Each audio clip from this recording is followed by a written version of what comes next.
मानदेश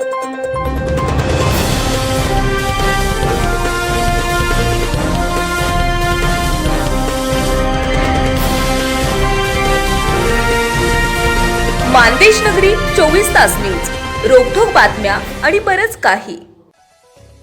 आटपाडी तालुक्यातील शेरेवाडी विकास सेवा सोसायटीमध्ये मयत कर्जदाराच्या बँक खात्यातील रकमेचा कथित अपहार झाल्याचा गंभीर आरोप समोर आलाय।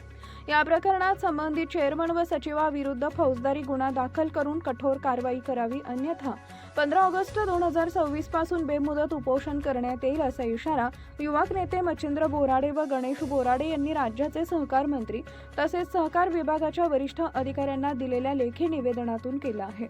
निवेदनानुसार शेरेवाडी विकास सेवा सोसायटीचे कर्जदार सभासद कैलासवासी सुधीर नानासो बोराडे यांचे 6 जानेवारी 2021 रोजी निधन झालं।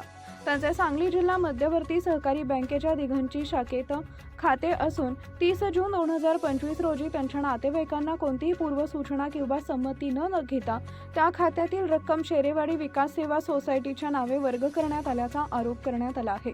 या रकमेच्या सोसायटीच्या चेअरमन व सचिवांनी कथितरित्या अपहार केला असून आजतागायत ती रक्कम संबंधित कर्ज खात्यात जमा करण्यात आलेली नाही असा दावा निवेदनात केलेला आहे।